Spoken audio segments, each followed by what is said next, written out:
from EXO Marketing. And she's going to join us to talk to us a little bit about some research that she's done here in Quebec. And she's going to be doing her presentation in French. So, j'aimerais introduire Linda Saint-Arnaud. Elle va nous parler un peu du recherche qu'elle fait sur le marché au Québec. Elle est du EXO Marketing. Puis, je vous présente. Merci beaucoup, Linda.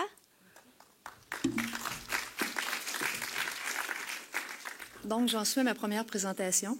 Vous m'excuserez. EXO Marketing B2B est une firme qui est spécialisée, dédiée au marketing interentreprise depuis maintenant 10 ans. Je vais vous parler des réseaux sociaux B2B ici au Québec. On n'est pas Web 2.0, on est à peine Web 1.5. Vous allez comprendre pourquoi. Donc, pourquoi s'intéresser aux réseaux sociaux dans le B2B? Bien, premièrement, pour les entreprises, évidemment, c'est un outil promotionnel de plus, donc une tactique supplémentaire. Ça permet une plus grande génération de trafic vers des sites Web. Je dirais aussi un trafic plus qualifié. Aide au développement de produits. Évidemment, c'est facile de faire de la recherche via les réseaux sociaux, mais il ne faut pas oublier la viabilité et la fiabilité des données également, parce qu'on peut se perdre, on peut s'éloigner assez rapidement des objectifs de recherche. Ça développe, améliore des relations clients et aussi une diminution des coûts si on compare aux tactiques plus traditionnelles du marketing. Les bénéfices, évidemment, bien, il y a une amélioration de la performance du inbound marketing et du SEO. Le inbound en contrepartie ou en opposition au outbound. Donc, le inbound, c'est tout ce qui est entrant vers l'entreprise au lieu d'être les appels ou les tactiques sortantes de l'entreprise. Ça améliore et à certains égards, ça contrôle également la présence de l'entreprise dans les réseaux sociaux. Tout ça est permis, entre autres, grâce à la collaboration et la participation des employés. Il ne faut pas mettre de barrières aux employés dans le B2B, tout comme dans le B2C. On les laisse participer dans les réseaux sociaux, évidemment. On essaie d'encadrer ce qui se fait, mais il faut laisser les employés parce que c'est les ambassadeurs, finalement, de la marque. Je vais vous présenter les résultats d'une recherche qu'EXO a menée en participation avec Ténor Marketing. Donc, il est très difficile de travailler au Québec avec la donnée d'ici. Il n'en existe pas, en fait, dans le B2B. On en retrouve beaucoup en B2C. Quand on a de la planification stratégique à faire, on doit la faire avec de la donnée qui provient souvent des États-Unis. Et puis, on va voir rapidement qu'il y a un énorme décalage entre la réalité des entreprises américaines B2B et les entreprises québécoises. Donc, on ne peut pas, évidemment, faire de planification stratégique à partir de données secondaires, c'est insuffisant. Je vous présente seulement une partie du volet de la recherche, c'est le volet d'intégration des réseaux sociaux. Vue générale des répondants, il y a 115 entreprises plutôt, des secteurs manufacturiers, donc plusieurs verticaux, la construction et les communications qui ont complété le projet de recherche. On a travaillé avec des médianes parce que les écarts étaient trop importants pour travailler avec des moyennes. Donc, l'entreprise type a 65 employés, 11,5 millions de chiffre d'affaires. On a aussi voulu évaluer combien était alloué en pourcentage sur le chiffre d'affaires pour la fonction vente et la fonction marketing. Donc, fonction vente, toujours en médiane, 10 du chiffre d'affaires est alloué versus 4 pour la fonction marketing. Par expérience, après 10 ans, EXO, on peut dire que les entreprises qu'on croise investissent surtout du 2,5, dans les meilleurs cas du 3 dans la fonction marketing, ce qui est évidemment insuffisant. Maintenant, si on regarde la pénétration dans les réseaux sociaux ici au Québec, donc il y a 46 de nos répondants qui ont au moins un compte corporatif dans les réseaux sociaux. En contrepartie, bien évidemment, il y a 50 qui n'en ont pas. Ils ne sont tout simplement pas là. Pourquoi? Pourquoi on n'est pas là? Bien parce qu'il y a un manque de ressources, évidemment, et souvent, c'est relié au fait qu'on ne sait pas quel type de ressources on doit utiliser pour gérer nos comptes corporatifs. Gros problème qu'on rencontre partout, même aux États-Unis, c'est un problème avec les métriques ou les indicateurs de performance sont mal définis. Souvent, on ne les définit pas du tout. Donc, impossible de mesurer la performance dans les réseaux sociaux et c'est souvent impossible aussi de fixer des objectifs. Troisième élément, bien, il y a un manque de connaissances. On ne sait pas comment les utiliser, quand, qui devrait les utiliser et puis pourquoi, évidemment, les utiliser. Évidemment, il y a des opportunités d'affaires qui existent pour peu qu'on surmonte les 3 obstacles qu'on vient d'énumérer. Pour rappel, les opportunités sont ici. On les a vus tout à l'heure. Maintenant, si on va de plus près, au niveau des comptes, quels comptes dans les réseaux sociaux sont utilisés ici au Québec? Facebook et LinkedIn, à peu près 30 %. Twitter, on dépasse à peine la barre du 20 %. YouTube, Google+, c'est marginal. On est à peine présent, pour ne pas dire on n'est pas là du tout. Et puis pourtant, on sait que YouTube, c'est une tactique qui est très, très performante dans le B2B, surtout en lancement de produits ou lorsqu'on a à expliquer des produits qui sont un peu plus techniques. Bon, petite statistique, ce matin, HubSpot sortait une autre statistique disant que LinkedIn est 277 fois plus performant que Facebook ou Twitter. Bon, dans le B2B ici, on mesure à 4 fois plus. On a voulu faire une combinaison parce qu'on sait que 46 % des entreprises B2B qui ont au moins un compte réseaux sociaux au Québec. On a combiné Facebook et LinkedIn, 20 %. Facebook, Twitter, 18 %.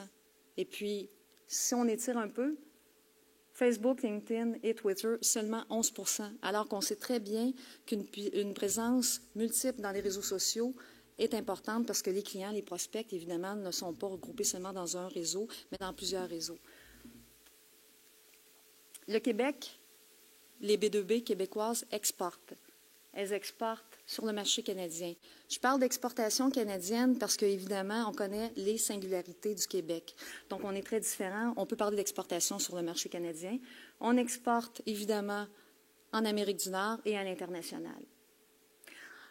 On exporte, ce qui veut dire qu'on est en concurrence avec des entreprises d'ailleurs du Québec. Je vous parlais tout à l'heure que la donnée disponible est surtout américaine. On va comparer avec les entreprises B2B américaines, simplement pour voir le taux de pénétration. Donc, présence américaine, au-delà de 70 % pour Facebook, LinkedIn, on n'est pas loin de 70 % pour Twitter. YouTube, on n'est pas loin du 60 %. Je vous rappelle les statistiques québécoises. Donc, les entreprises américaines qui sont concurrentes à nos entreprises québécoises ont plus que le double de taux de pénétration dans les réseaux sociaux, les principaux que les entreprises québécoises utilisent. Donc, Web 1.5, on le comprend bien ici. Problème de concurrence, évidemment, parce que les réseaux sociaux sont de plus en plus importants. On n'est pas présent vraiment au Québec, donc il y a des risques de perdre des parts de marché. Si on n'est pas dans les réseaux sociaux au Québec, on est où? Bien, on est très, très traditionnel. Donc, on est encore avec les tactiques hors ligne, très présentes, des tactiques d'ailleurs qui se mesurent à peu près pas, donc très difficile d'optimiser. Même pour des tactiques en ligne, on est dans les tactiques très, très, très traditionnelles. Marketing par courriel, l'analytique et les infolettres. À remarquer, seulement 55 % des entreprises font du web analytique, alors qu'au-delà de 80 % ont des sites web. Site web égale je mesure. Donc, il y a une incompréhension encore au niveau du web. Je vous amène maintenant à quelque chose qui rend les entreprises encore plus concurrentes, ou concurrentielles plutôt. C'est l'intégration des deux fonctions principales en B2B que sont le marketing et les ventes. Le marketing contribue aux ventes et les ventes au marketing. Il y a une interface commune qui permet évidemment de faire du marketing ciblé, faire une première promotion des ventes, avoir des meilleurs messages, etc. pour les cibles. Tout ça est rendu possible par les bases de données. La base de données est commune autant aux ventes qu'au marketing.